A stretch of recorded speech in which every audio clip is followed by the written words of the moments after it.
Hello, Medfield out there on TV land. Welcome to our newest edition of Medfield People.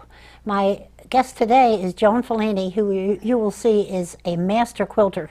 And she's brought a lot of her things here to show everybody. And at the end of the show, we will be holding them all up so that you can get a full view of their beauty. Because let me tell you, looking at them this way is magnificent, but seeing the whole quilt all at once is spectacular. So I think you're really going to enjoy hearing Joan and what she can do with her quilting. But let's find out about Joan first. How long have you lived here? We've lived here from Medfield for 43 years. And you came because of? We needed a school closer, or a home closer to Framingham, where our oldest son was going to school. Oh, He was okay. being transported from Burlington, Mass. And it was kind of a long time for him, so we moved closer. That makes good sense. Yeah. And you're glad you found us. Yes, we are. Yes, we are. A neighbor in Burlington, who used to live in Burlington, lived in Medfield when we bought the house. He said, there's one for sale down the street. Oh, perfect. Yeah, so we came with ready-made friends. And that's ideal. Yeah, That's absolutely ideal. It's funny the different ways that people find a town. Mm-hmm. And we found it by accident. We were being transferred, and we lived near Trenton, New Jersey, and we were being transferred. I was very pregnant with number 5. We didn't know anything about New England or Boston. We were going to go to Minnesota. They changed it the last minute and said, how about Boston? We thought, gee, that sounds better. But the man my husband was replacing lived on Ledge Road, and he knew somebody with a house to rent. Terrific. So we ended up doing that, and it's just luck. It But is. it's good luck. It is. It is. Wonderful luck. So this is your favorite hobby of all time? Yes. So, and you've been quilting for how long? I'm trying to think, about 1989 or something like that. Wow, when you were 10 years old. I wish. What got you started? I love quilts, and I can't afford to buy quilts. They're a lot of money. How much would something like this cost? That could cost $500, $600, $700. You're kidding me. Uh-uh. Wow. I had no idea they were. A handmade you're referring to, or even machine? It depends on the workmanship on the machine, but yeah, it can go to $1,000. The Baltimore would probably go for $2,000. This is the Baltimore? Mm-hmm. This one, the one I think is so spectacular, that's the Baltimore. It's almost finished. Yeah. Almost finished. Okay, so that's that long. And how you've made about 200, you thought? Yeah. All different colors. Oh yeah. Not all Baltimores. These are all different styles. They're all different, but yes, I've made over 200 quilts. And what makes this a Baltimore? Why is it called Baltimore? The grand ladies of Baltimore, Maryland got together when they had nothing to do, and they made beautiful applique quilts, but they were always individual blocks that they used. Okay. And so they came to be known as Baltimore album quilts. Oh, never heard the term before. Mm-hmm. And there is a teacher, Ellie Sienkiewicz, who is from the Washington area, who goes around giving classes or lectures on the Baltimore album quilts, and she's also published several books with the patterns. And so that's where I got my patterns for the blocks, is out of her books. Any idea how many patterns are available? Oh, heavens. I couldn't say. Just like knitting patterns, just an indescribable number? Yes, yes, yeah. Well, and out of the 200 you've made, or more than 200 you've made, what's your favorite? Do you have one? Not really, because they're all kind of different. I do like doing things like this and the Simplify one over there, only because they're not what you think of as your usual quilts. You've got animals on it. You've got ears that move on it. You have ears that move? Well, On that one? the dog's ear. We could hold it up a little bit if you want to do that. No, the dog's ear is loose, so that if Didn't notice that. they could fold it back if they wanted to.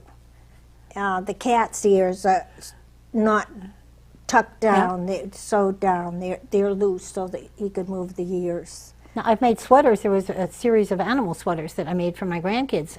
And some for my kids, there was an elephant head and it had a 3D trunk that hung out, and that's swung Okay, back, yeah. and floppy ears. So it's the same principle then. It's the same principle. Oh my God! But knitting's easier. I don't, you think so. I don't have the patience. But it's fun to work on them. It's So fun, when but it's fun, you know, you don't notice. You don't need patience because they're fun. So what time of day do you do them? Any time of day. Anytime. Yeah. After breakfast, after lunch, after dinner? After breakfast, after lunch, in the car. In the car. You can see well enough in the car? If Lou is driving, this one, essentially, the blocks are all made in the car. That's one of my on-the-road quilts. So these were all made in the car, the blocks? Yeah. Oh my gosh. Yeah. You knit in the car, don't you? Oh, easy. Yeah. But you can knit without watching. Okay. I don't think even you can quilt without watching, can you? No, but you don't have to look that closely. Once you get going. Same principle as knitting, you think? Oh my God. Did you ever make some out of like old clothing? I haven't, but I have a friend whose wife passed away, and I had made a quilt for her before she had passed away. And he said, "What do I do with her clothes?" Oh, And I said, "You could make a quilt." So he started looking around, and he found Linda Publicover over at All About Quilts in Walpole, and he approached her. He wanted a quilt for each one of his children and one for himself. Made out of her clothes? Made out of her clothes. Oh my God, that's amazing. And so she said fine, she could do it, and she made him one for each of the kids and one for him. What does somebody charge for that? I don't know what she charges. I would assume it's fairly high. It could be, yeah, yeah. But what a But memento. they're beautiful. He showed me one of them when I went over. He said, "I've got the quilts. Come on over." That would make me teary if it was my mother's or grandmother's Yeah. clothes there that was on my Yeah. quilt. I would be Yeah. crying in the middle of the night. I'd roll over and feel the quilt and get teary. This one is kind of out of clothes. This one? Yeah, my daughter made a jumper for her daughter out of the balloon fabric. And when I started doing the quilts, and I had done one in balloon fabric, she said, "You have to do one for Michelle's baby." Michelle is a senior in college. She doesn't have a boyfriend. She's not having a baby. She's more into horses. But she has to have a quilt from me. And she gave me the balloon fabric. So I have made the quilt. I So haven't you're already- labeled it yet. I should label it, that it's going to be for somebody. I just had a great grandson bought our first one, so geez, this would be good. But that's, and you label all of them? You put a little notation on there Oh, when yeah. you made it, or Yeah. any notes about it? Yeah. Yeah, that kind of gives it a history. I would think so. Yeah. And you don't have a favorite out of all the ones you've made? Not really, no. No, because each one is different. And so I can say, this is my favorite, but then I can say, oh, well, this is my favorite. I have one at home. I started taking classes with Sandy Blonsib from Issaquah, Washington. And we take the classes down at the John C. Campbell Folk School in Brasstown, North Carolina. And Sandy is one that is kind of into folk art. And so she's the one that gave the patent for the dog, that the ear doesn't have to be down. And she made one that has this duck, and the duck is kind of blown up in size because they run a farm where they live, and this duck egg didn't have any mother to sit on it, so they just felt that this duck is not going to be. And one morning, her daughter looked out and she said, "Ma, we've got a duck parading across the barnyard." And so she made a quilt with this big duck on it, I love it. you know, and said, "Miracles happen." Wow. Well, I made that quilt. I wanted that quilt. It's got a would think so. barn. It's got a crazy tree. It's a fun quilt. It is a fun quilt. Yeah. That would be terrific. Have Yeah. you made any that have any memories of your own families in there? No, No, you haven't done anything like that. no, no. My mother had quilts when we were younger, and she used to let us use them when we were sick. And back then we had bottled ink, not fountain, and I was working on the bed, and I had the bottle of ink, and I spilled the bottle of ink on the quilt. That sounds like something I would do. So in later years, my sister and I, at this point, I'm married, and Lou was with me, and we went down and we all went out to lunch, and then we were going through a store later down in Cohasset, and they had quilts. And I said, "Oh, aren't these lovely?" And she said, "Yes, we used to have nice quilts until somebody spilled the ink." So when I started making quilts, she's one of the first ones that got a quilt. Oh, because you get the guilt complex. That's right. Going right through all Don't this. tell me anymore. Did she laugh when she saw it? Yeah. I bet she did. Yeah. But don't complain anymore. Here, have a quilt. I love the idea of making the quilts out of the woman's clothing, though. I thought that was I think that, I think that very is emotional. really something. Yeah, it really is. Mm. But you've never done it yourself, but you do know that story. I've never done it myself, but... So all this is made out of new material? Yes. Yeah, this is all new material. And you buy locally, I assume? I buy wherever I find what I like. Okay. Some people say you have to go to a quilt store. Well, I've seen people that run quilt stores or whatever, and they might be in Walmart picking up something because they like what's there, or Joann's. It just depends. Mm-hmm. When we're down at Campbell's school, we have one day that we have them make us a box lunch, and we take off for Georgia to go to the quilt shops in Georgia. Do you really? Yeah. Where are the quilt shops in Georgia? Blue Ridge. Blue Ridge. Blue Ridge, Now, my Georgia. grandson that just had the new baby a few weeks ago lives in Georgia, right outside of Atlanta. Okay. Yeah. Brasstown is kind of on the Georgia border, Okay. and so we hop in the school van and off we go with our boxed lunches. Oh, that sounds great. It is. But you also have quilting classes that you're doing now? I have on Mondays at the center from 9:30 to 11:30. It's a quilting class if you don't know how to quilt, or it's just come sit and talk. Mm-hmm. Or if you want to quilt, quilt. If you don't want to quilt, don't quilt. It's just, sometimes we can have 7 in there, and sometimes there may be 3. Like our knitting group.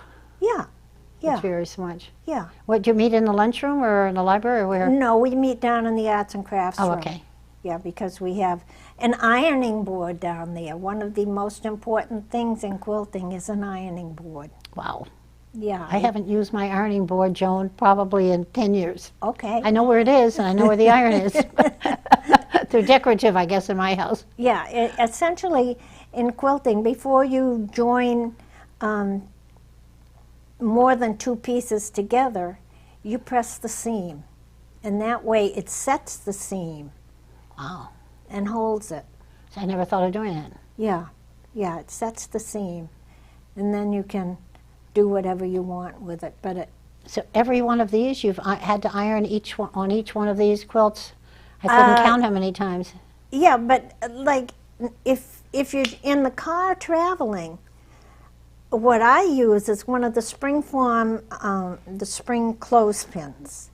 I take it apart so that I've just got one thing that's got a thing on, and you can have a book or something in your lap, and you can press it with that.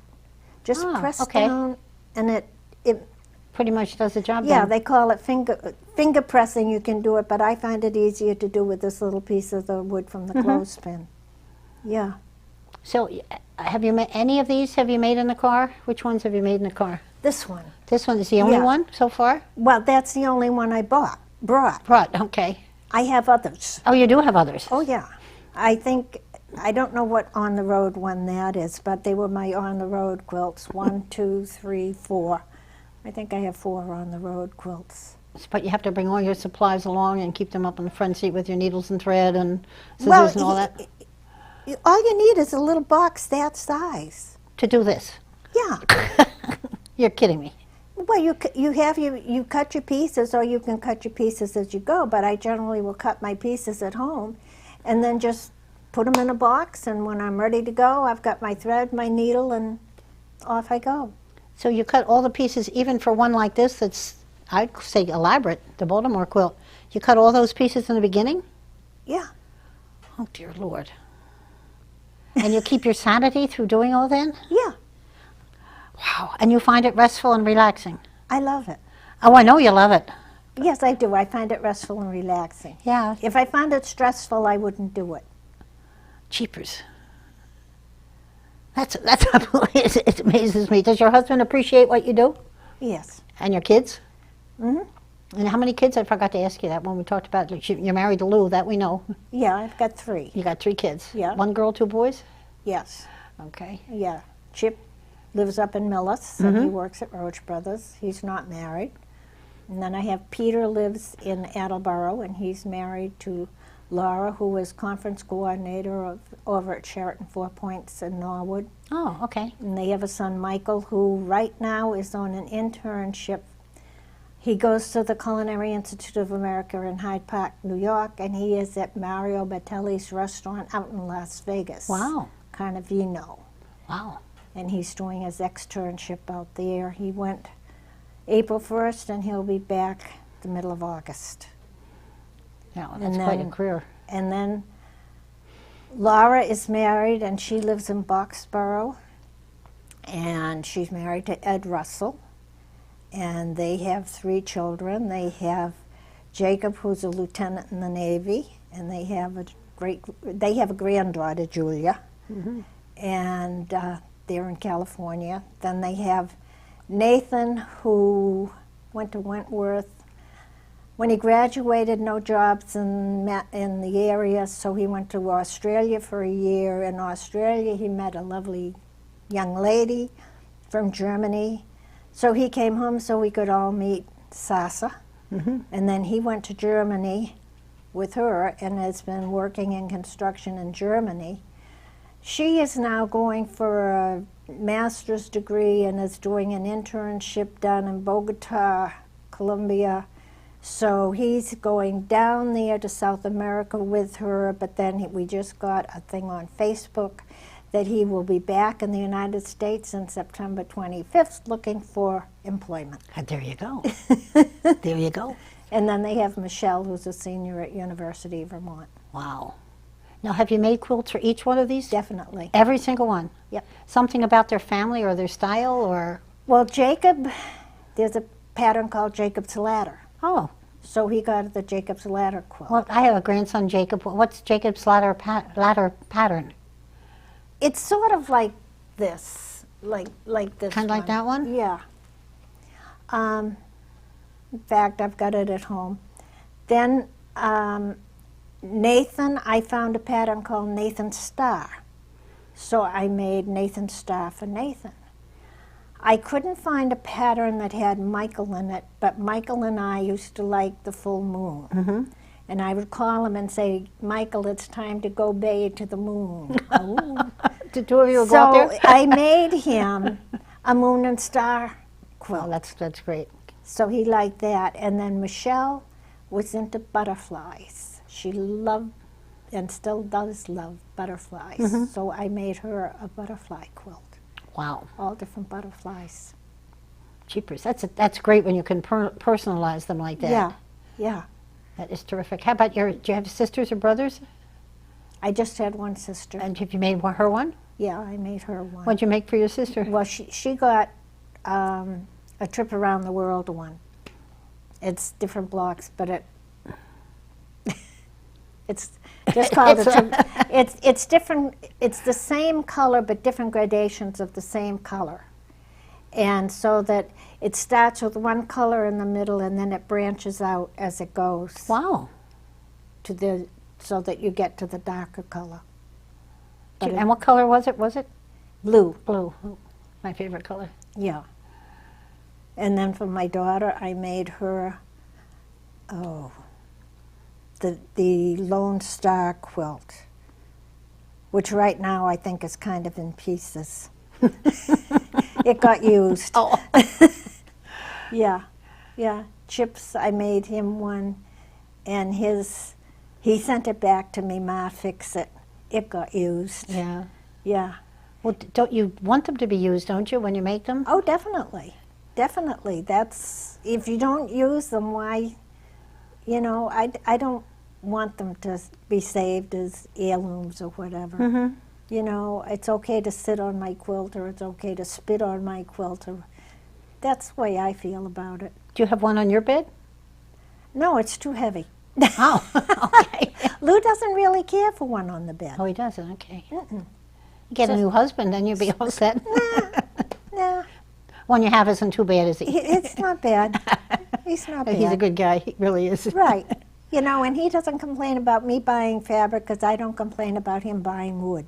Oh, okay, because he's got his Yeah. interest too. Yeah, he's got his wood, so he doesn't complain about my fabric, and I don't complain about his wood. What got you to do it in the first place, do you think? What really got you started? I love quilts, and this, we had a place up in New Hampshire, and we were in Babel's, and I saw that pattern, and I wanted to make that quilt for my place up in New Hampshire, and that's what got me started. And that was the first one. That was the first one. I wanted to Wow. make it. So I took that pattern over to Quilts Limited, which it used to be Quilts Limited in Walpole. Now it's all about quilts. And Louisa Smith was one of the owners. And I said, I want to make this quilt. How do I do it? You had no idea. I knew that I knew how to stencil blocks because it is a stenciled quilt. I knew how to stencil blocks, but I didn't know how to put the exact things together or how to cut them or anything. And this is before I knew about rotary cutters and the self-healing mat and the rulers that are so marvelous.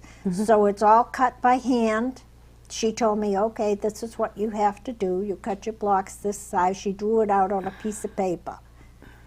And then you cut your sashing. This is the sashing. What's the sashing? The strip here? In between, yeah, the strip in between the blocks is called sashing. Okay, I never heard the term before. And then this is a border, and this is a border. So you have two borders then. Yeah. And so she just said, you know, do this and cut it this size. And so I did it, and I got it done, and I brought it over, and I showed her, and she said, terrific. How long did it take you to make that first one? It might have taken a month. Really, it doesn't, if you're really into it, it doesn't take that long. And I really wanted it. And where is it now?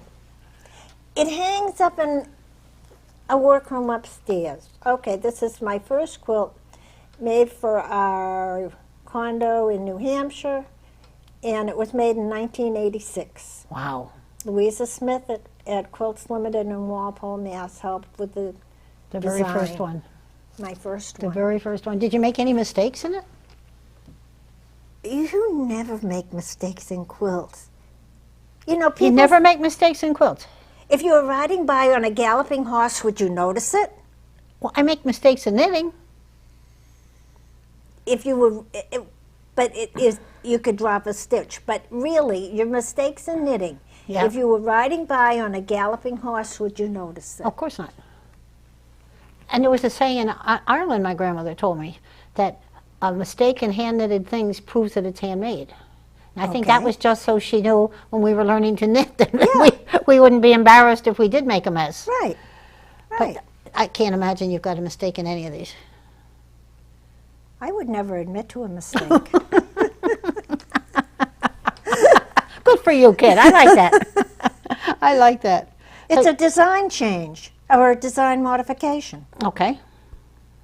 That's all. No mistakes. So the people you're teaching now, any men taking your course? No. No. Are there any men quilters? Yes, there There are are. many men quilters. Ricky Timms is one, and Ricky Timms goes around with a woman called Alex Anderson, and they do seminars in it. Around New England or? Around, yeah, around the United States. But I have a friend who's went to, I think it was New York, to take that because she really wanted to take his course, and she liked it very much. And I can't think of. There's another individual that she and a friend just went out to Arizona and took a class out there for a week with a male teacher. So the men are very active in this. Yeah. Wow. I've heard of a few male knitters. In fact, I know when my husband was in the Army, they made him learn to knit in case there were any wounds and it required the men to stay in bed while they were healing from their injuries. It would give them something to do. So he learned to do basic knitting. So that makes sense, actually, when you think of somebody lying in bed, unable to get out of bed. Yeah. It's good to have something to do. Yeah. Yeah. So there are many men. So the women in your class now are all new, or they're all new? No, they're not. Beth Weaver has been a quilter for a long time. Norma Barr has done quite a few quilts. Gloria Filippelli has done quilts. I'm trying to think. Margaret May right now. Margaret is a new quilter, but she just turning out like crazy. Is she really? Yeah. Kathy Bento comes once in a while, and Kathy's doing great. And then I have another one, Louise Murphy, who just came, and she had never, she had went out and bought a sewing machine because she wanted to quilt. And she didn't want to do things by hand, she wanted to do it by machine. And she right now has made 2 quilts, working on her 3rd. Wow. And then she was cutting strips the last time she came, because Margaret May makes a lot of quilts made out of 2.5-inch strips. So Louise was cutting 2.5-inch strips because she's going to be making a quilt like Margaret makes. All strips? All strips. Oh my God, how many strips does it take to make a quilt? They call it, one is a 1600 quilt, and then somebody else has cut it down to 1200. But I think I don't really know how many strips it takes. Wow. I have not looked into that. It's a lot. It's a lot of strips. But they're pretty quilts when they're done. Oh, I bet they are. Yeah. I bet they are. Yeah. Wow. I think I told you when my grandmother died, we found, we're going through her things, we found a quilt that came down from her family, and it was white background with pale blue snowflakes, and blue is my color, so that was mine. Nobody else had a choice. That's but mine. Unfortunately, I used it and used it and used it, and it was washed and washed and washed, and it finally fell apart, and I still feel guilty about it. Yeah, yeah. I do. But how many times can you wash a quilt before it begins to... I have no idea. I don't know. Because that quilt that I ruined, I guess is the term, or outwore, or whatever, wore out, was washed quite a few times. Yeah. And it was old material, I think, in the first place. Yeah, and it's different material, too. The way they've set material nowadays versus, what they did back when is different. I bought an old quilt up in New Hampshire.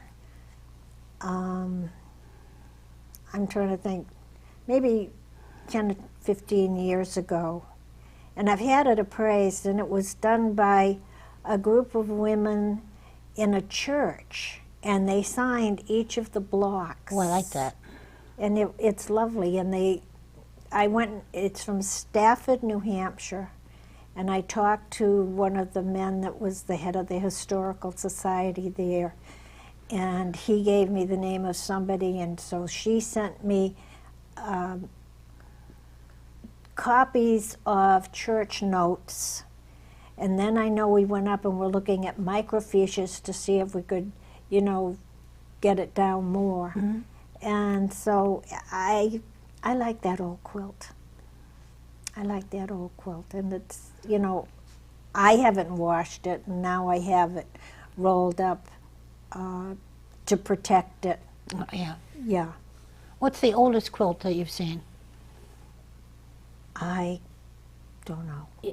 I was just curious whether there are any around today in Boston Historical Society or anything that might Oh, go back yeah. to the 1600s or 1700s. I don't know. I don't I know. don't know either, No. because I'm sure I'm sure they Oh, were yeah. made. Yeah. Material is so scarce. I'm sure they took their old clothing, Oh, etc. It was not good for anything yeah. else. Because the ladies in North Carolina or Georgia or Atlanta or North Carolina, who they had a display at the museum, Fine Arts Museum Okay. in Boston because of these quilts, and they were the black ladies, the farm ladies, and they made these out of the old clothes that their husbands wore, Wow. and some of them even have newspaper in them that Jeepers. they use. For the filling. Yeah, yeah. Did you bring a bit of the cotton batting that you used? This is polyester. I didn't pull out It's polyester. the Okay. cotton, but this is a polyester. Oh, so that's what you use. And essentially, you want to use a light batting. You don't want to you can go to the store and you say, oh, I want it to be warm. I'm going to get the heaviest The batting. puffy, yeah. Yeah. You don't want to use that because you've got a top layer, a bottom layer. Put your batting in, and then if you start quilting it, it is going to get very heavy if you put in a thick batting. Do you quilt right through the batting? Yes. Oh, you do? Yeah. Wow. Yeah. I always thought most of the time it was fluffier stuff that we use. Not nowadays. It's essentially, as I say, this one is a polyester, but it's essentially about this weight. You want a low loft batting, you want a light batting, because you are going to needle through it Mm-hmm. and to get the smallest stitches. Does it add any warmth to the finished project? Oh yeah, Oh, yeah. Okay. oh yeah. Because one woman who brought it, I think it was Louise, said, this isn't going to be heavy enough. Once she got it quilted, she says, oh, it's plenty heavy. Oh, it is funny. Okay. Yeah. Because it doesn't feel like it's, got that kind of thickness. I was thinking of the cotton batting that they use in pillows and stuff. Yeah, no, this is fine. Wow. Because the quilt of my grandmother's that I wore out was Yeah. puffy and Yeah. had cotton batting in it. Yeah, yeah. So this makes a lot more sense, though. Because it must have been very hard to make it with that other stuff. Oh yeah, oh yeah. I would say so. And you have some little things that you make, too, for souvenirs? Well, these are my doodles, and I make them for the grandchildren, for my children, and that's Valentine's. Oh, that's cute. This was a Halloween. You can hold them up so the cameras can see. This Halloween. was an Easter. And This is just fall or Thanksgiving. Did you mail them to them? Yeah, this is springtime. You ask them to be hand canceled because in the envelope, Oh, that's right. yeah, so that when I bring them in, I say, would you please hand cancel these? Now, do you have this inside these, too? Yes. Oh, you do? Okay. Yep. Oh, they're so cute. And what do the kids do with them? I have made them all button quilts, and they can hang. I didn't bring my button quilt. You can hang them on these buttons. I made them a quilt that's just covered with buttons. Oh, okay. And so, Really? so they can hang them from the buttons. Or you can hang it from a doorknob.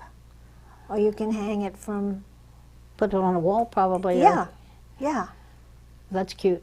yeah. Now, why the quilt with all buttons? That's got me curious. Just so that they could hang their Just for doodles that. on them. Just for that. Yeah. Yeah, so they can hang their doodles on them. Oh. Do you have any hanging on the walls at your house? Of course. Of course.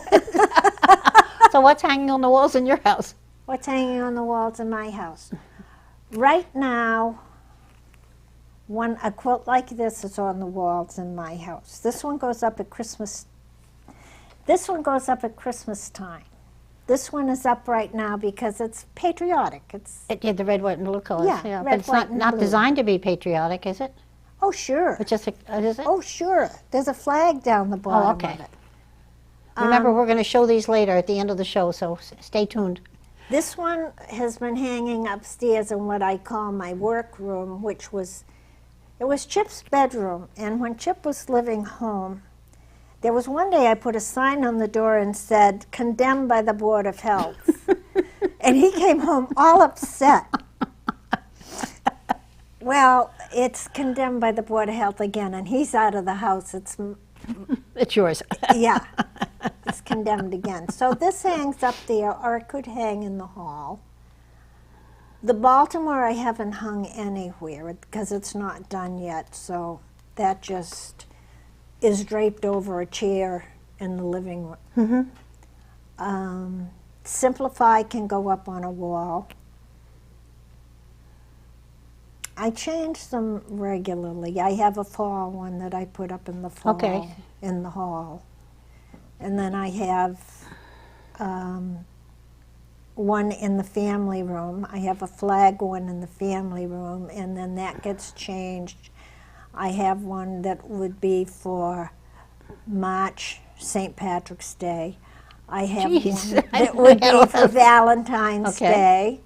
I have a Christmas wreath that my daughter-in-law made for me. She said one year to Lou, what can I get Joan for Christmas? And he said, Joan says nobody ever makes quilts For her. a quilter. Yeah, that's true. So she made me a quilt. Wow. Oh, that's a nifty gift. Yeah. That So is a very special gift. It's a Christmas wreath, and so that hangs in the family room. I have one hanging on the door that goes out into the garage, and I did a class that does a stenciled snowman and a snow scene, and then on the bottom you do a log cabin pattern. Ooh. So that's hanging. And I don't know, I just have them all over the house. Now, something that Ann Wilcox, did you know Ann? I did, sure. Okay. Before Ann passed away, in fact, I didn't know she was sick or anything, she brought me a bunch of log cabin quilt blocks. Oh, and did she she? says, I'm not going to do anything with these, you can have them. And so I made one quilt as a charity quilt to give away, and then Ann passed away. So I took her blocks and I put them together and I sent them to Karen as a quilt. I was going to say, that would be the perfect answer because Karen's a nice lady. Yeah, I daughter. sent her a quilt from her mom. That's very nice that you did that. Yeah, and then Alice Baranek from Dover, Who I know, yeah. she used to be in a quilt group, and she gave me a bunch of blocks that were all signed. And she says, I'm not going to do anything with these. Can you do something with them? So I made another charity quilt for them, with them, and I showed her a picture of what I had made, and I said, but I donated it to the Rhododendron Needlers charity quilt thing. And she said, wonderful. So I do quilts if somebody gives me old blocks. But I don't really need a lot of old blocks coming in. You don't want to find a bunch in your mailbox. No, no. Now, we have one quilt hanging up in our family room that my daughter-in-law Tanya made. In fact, we actually have two that she made, but this is the one that's so special. The first one she made for us was the Thompson family started in 1964 and has a picture of an old house, etc., and that's in the living room. But in the family room, she made one with grandchildren's footprints when they were born. Oh. So they're the 13 squares with the footprints, and then in between them, there's decorative blue and white figures there in the time in between it. But it was tough when my son David had his twins because we only had room for one more set of footprints. And somehow she got them in, got in the two little girls' footprints too. But that's a very special gift, I think, the two quilts that she made for us, and they're both blue and white. But the one with the footprints I thought were great.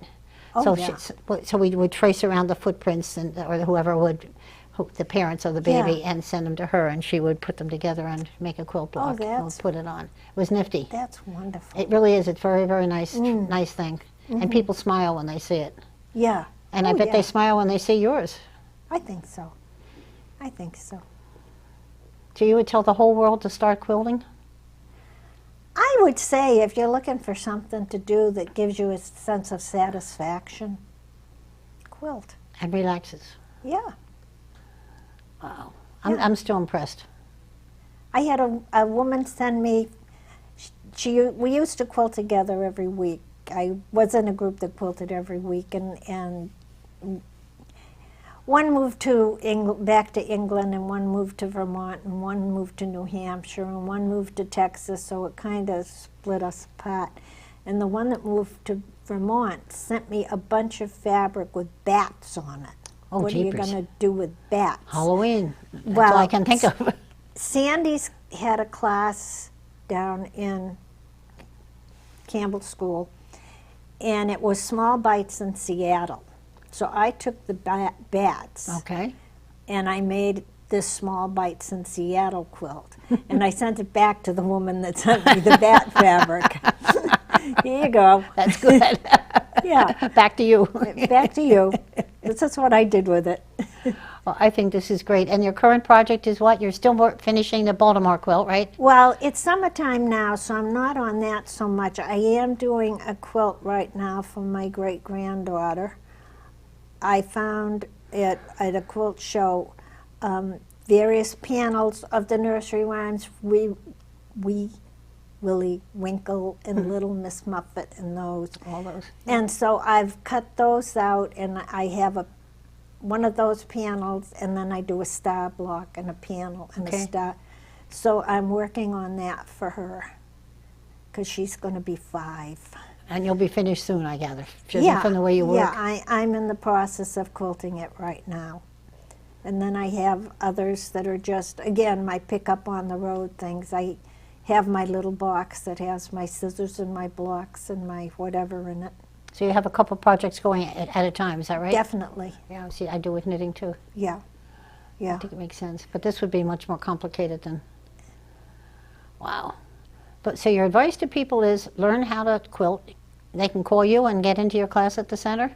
All they have to do is come down. Come down to the center. Yeah. On Monday mornings, what, 9:30 you said? Monday morning at 9:30, yep. You don't have to be old to go. No. Anybody can. Anybody can come. It's a fun time. We have the rotary cutters, we have the rulers, we have some fabric down there to get you started. Soma Diaz is just finishing a good size American flag. She said to me, she made her first quilt in like 2 weeks' time. It didn't take her any time.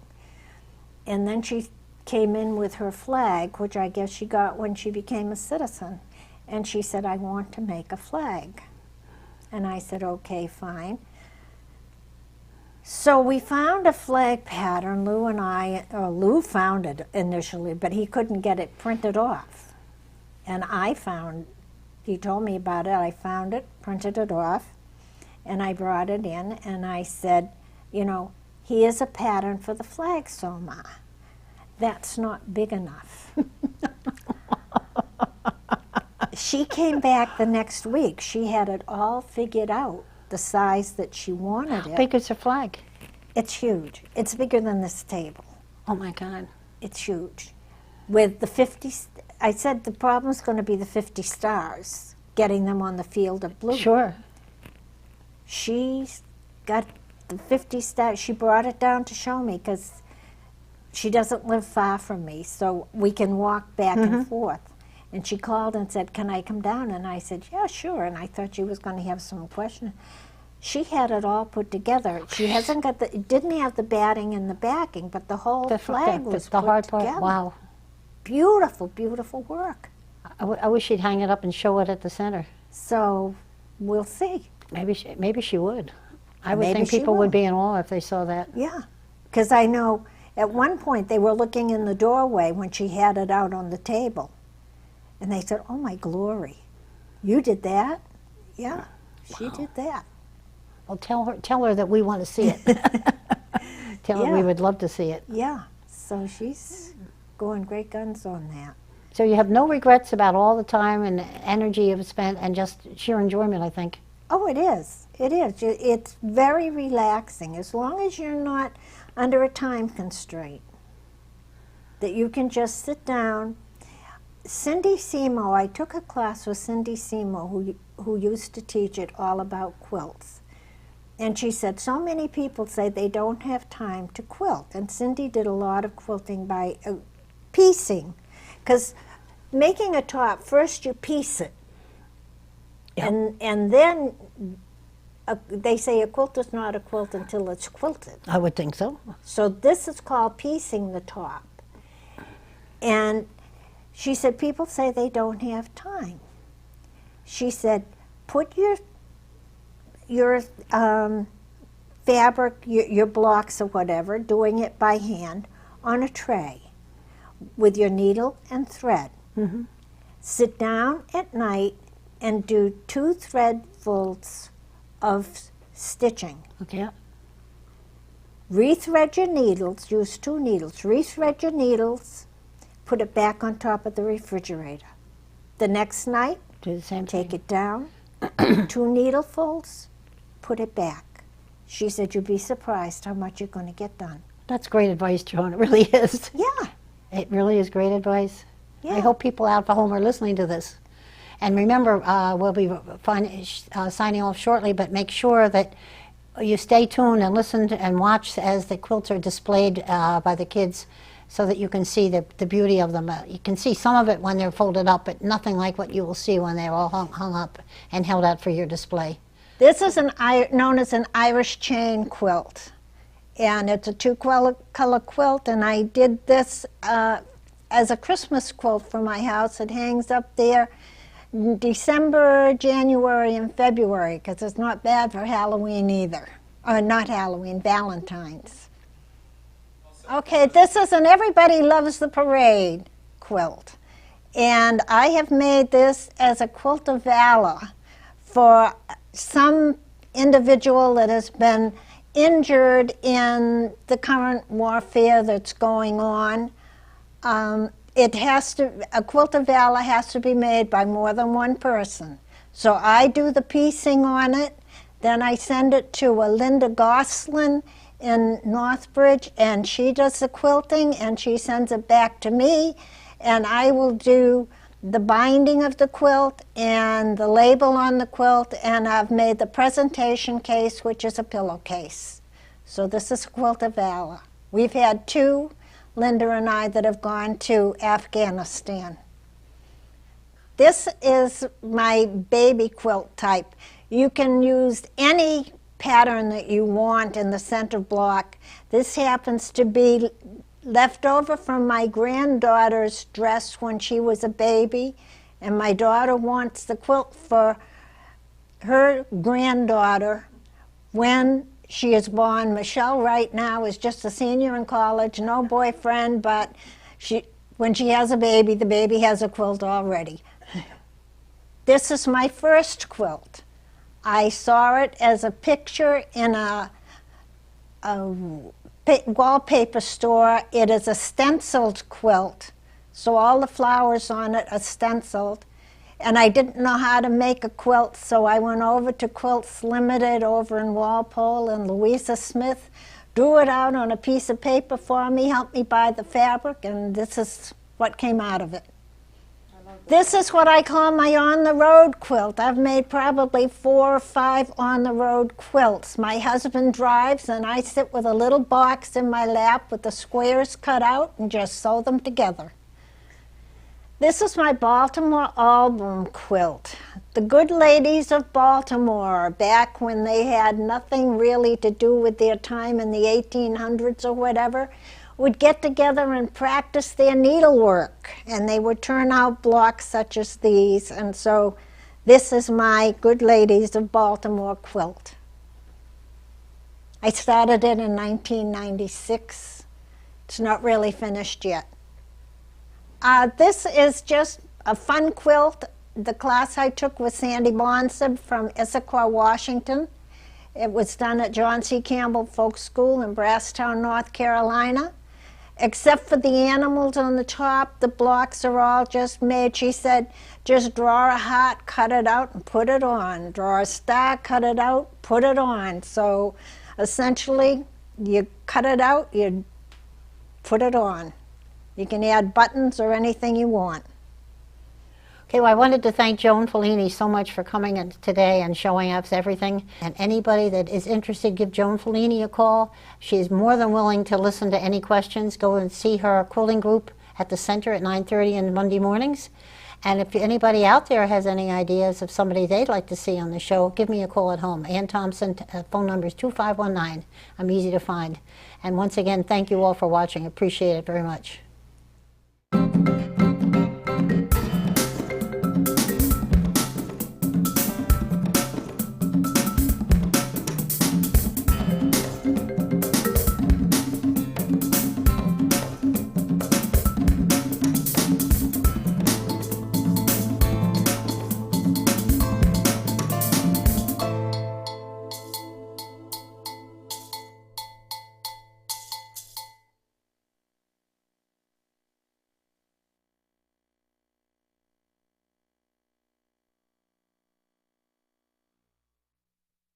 Hi, I'm Larry Kramer. And I'm Andy Spencer. We're from Rue 109, and you're watching Medfield.tv. Access to our community.